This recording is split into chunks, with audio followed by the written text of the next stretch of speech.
well, we're going to move on to Medicaid and take the other kind of half of the Affordable Care Act, which has to do with the Medicaid expansion. This is the initial Affordable Care Act, and the intent was to provide universal coverage for all low-income people above 133% of the federal poverty level. This shows what the current average eligibility levels are across the United States. Now, of course, some states have higher eligibilities, some states have lower eligibilities, but the idea is to move up to that red line, which is 133% of the federal poverty level, which is about $26,000 for a family of 3 in 2012. So the idea was to bring everybody up to the federal 133% of the federal poverty level, no asset test, and a change in how they measure income. The big issue in terms of who's not covered under Medicaid right now are low-income childless adults. So that's one of the largest categories that people are looking at. Almost no state covers them. Minnesota covers some parents, and some states do have some waiver authority to provide coverage for low-income childless adults, but very, very little. I mean, the average is 0 in terms of coverage. We estimate there's about 22 million low-income uninsured adults. So had the mandate stood, the estimate was about more than half of the expansion in the Affordable Care Act came from this Medicaid expansion. So the Supreme Court decision really has put the states on kind of a crazy whirlwind of now what do we do? Because the Supreme Court said that it upheld the Medicaid expansion, but it said it cannot be mandatory. It's a voluntary provision to do the expansion. The second thing it did, it said it did not permit HHS to penalize states. So the mandate was accompanied with a penalty. If you didn't expand, they would take your regular Medicaid money away. So it said, no, you can't have a mandate in Medicaid, it's voluntary. And second, you can't penalize the states for not doing the expansion. So this is the pre-SCOTUS, the pre-Supreme Court decision kind of framework. So the idea was you'd have the Medicaid expansion from 0 to 138, and for analysis purposes, there's a 5% income disregard. So most of the analysis you see, sometimes you'll see 133, sometimes you'll see 138% of the federal poverty level. We typically use the 138. So the Medicaid expansion goes from 0 to 138. The next part of the expansion is in the exchanges, which is 138 to 400% of the federal poverty level. So for a family of 4 at 100% of the federal poverty, it's about $23,000. For a family of 4 at 400% at the upper end, we're at $92,000 in 2012. So the main parts of the expansion were the Medicaid expansion and then the health insurance exchange. And then somebody decided to put this basic health plan in there, which is an option for states to actually take that and develop kind of a bridge plan between the Medicaid expansion and the exchange. And then there are separate cost-sharing subsidies that are provided. So the subsidies through the exchange, the tax credits, and the cost-sharing subsidies all are administered through the IRS and your tax form.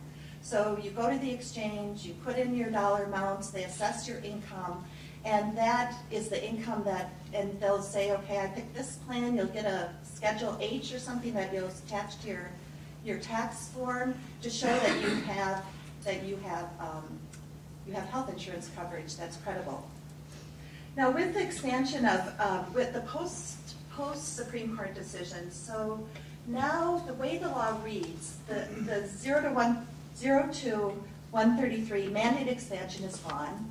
The tax credits in the exchange in the law go down to 100% of FPL. So it looks like you could actually do exchange subsidies from 100% of FPL to 400%. And then the cost-sharing subsidies from 100 to 250%.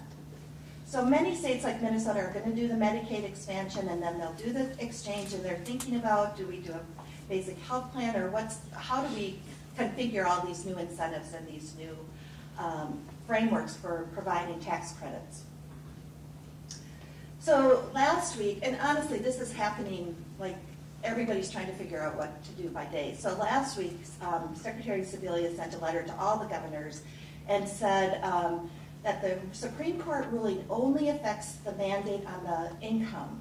So it only affects the mandate. It doesn't affect any other part of the provisions related to Medicaid under the Affordable Care Act. So they still have to have no asset test. They still have to change the income eligibility. It moves to a tax definition of income. So it's the modified adjusted gross income. So they still have to do that. They still have to do enrollment through the exchange. So they have to do every other thing that's written in the law related to Medicaid, except the mandate, which is now voluntary. So she's making it clear that all the other provisions related to Medicaid, and there are quite a few, still stand. So the second letter came from, there's a current temporary CMS administrator to the Republican Governors Association. And I would say this is kind of an olive branch saying, we really want you to expand, we hope you're going to expand, but we're not going to give you a hard, fast deadline. And we'll continue, so there's funding that goes to states to improve their eligibility enrollment systems, and it's paid on a 90% of the payment is covered by the federal government. And so they'll continue to make matching payments to all states who are upgrading their eligibility enrollment systems. And then they said we will not reclaim any funds if you don't expand. So basically they're saying, we want you to expand, we're not going to force you to expand, we're not going to take any money away, we hope you upgrade your eligibility systems, we'll pay for it all. So that was kind of an olive branch, I think, to the Republicans to say we're not going to penalize you for not expanding your Medicaid program. So what's the cost of not participating?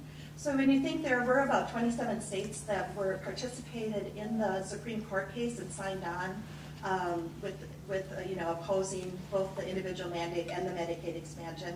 So there are a lot of states waiting now for the elections and to see what happens. They're trying to figure out what the cost is and some of the things to think about. So the federal government said we'll pay for 100% for 2 years of the expansion. So it's all the costs for the expansion up to 138 are paid by the federal government. And that's ratcheted down to about 90% after 5 years. So Minnesota right now, we get a 50% match from the federal government. So this basically moves up to 100%, and the feds are going to pay for it for 2 years. Now, Peter Graven, we've been trying to figure out, well, how much is that? We're thinking, our first kind of back of the envelope, it's about $65 billion across the country if you don't expand your Medicaid program. The other thing that's going to happen, there's cuts to disproportionate share hospital payments. So these are payments to hospitals from Medicare and Medicaid that provide care to low-income uninsured adults hospitals. So they're primarily public hospitals, safety net hospitals, university hospitals, and both Medicare and Medicaid pay them. In the law, it specifies that Medicare is up to 75% may be cut, and in Medicaid up to 50% may be cut. And the idea is you have more people covered under Medicaid, you should have less uncompensated care, and so these, that part should go down. Well, if states don't expand, they're going to lose their Medicaid funds from the federal government, and also they'll experience some cuts to their disproportionate share payments. And for a lot of states that have used safety net hospitals for and FQHCs, community health centers like Texas, who have taken care of their uninsured, this could be a significant impact to those hospitals who I'm sure are figuring this out and will be talking to their representatives. So continued stress on the safety net providers. If you don't expand, there's still a significant number of uninsured. It's estimated that 7% of all hospitals are safety net hospitals. 55% of all urban hospitals are safety net hospitals. So some of the states, these are some of the questions that we've been hearing. Can a state expand up to 100%, not go up to the 138? Can we just go up to 100%? And then can we a state pay premiums in the 100 to 138% and buy people into the private exchange? So think about in Minnesota, we have the 2% provider tax, right? That goes into the healthcare access fund that pays for Minnesota Care. Well, all those Minnesota Care people are going to move into the exchange, or most of them. So could you take the provider tax and buy in the low-income populations, pay their premiums, and buy them into the private exchange?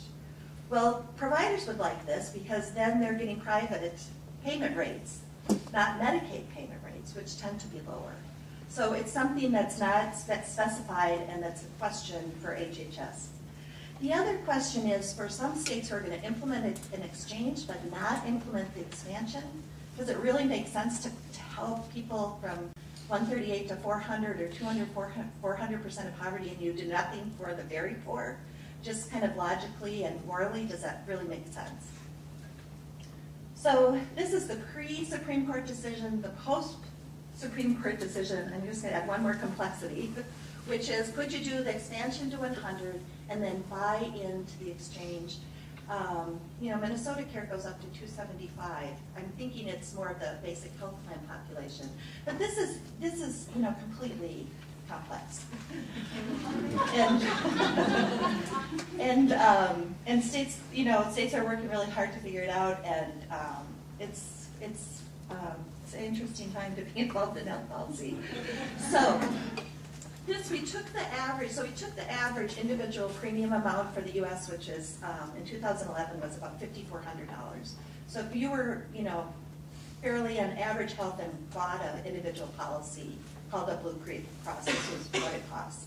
So these are the subsidies that you would get in the exchange as are articulated in the Affordable Care Act. So it starts out low-income people only have to pay 2% of their income for a premium. So the subsidy is almost the full premium amount.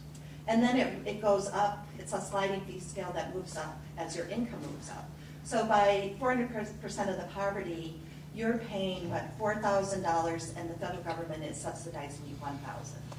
So this is how the scale of the premium subsidies. Now, how many are going to take up, and we've been talking about what's the sweet spot where the subsidy is enough to get you to buy, but or is it not enough that you're not going to buy?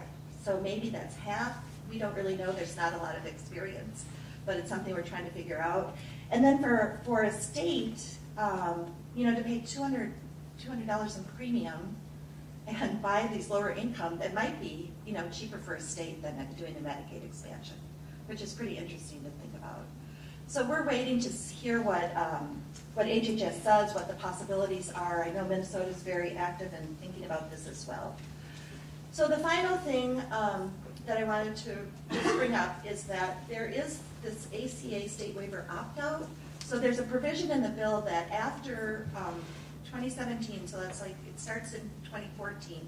So in 2017, states can propose a waiver to get out of the ACA and do their own unique, state expansion, as long as it covers what the ACA was originally going to expand to, and then they would be exempt from individual and employer mandates that Roger and Jean talked about, and they can exceed ACA minimum requirements. So it's like a whole different way. And a lot of states are thinking now about 2 years of full federal money paying for your expansion, and then thinking about qualifying to get doing what a unique state proposal.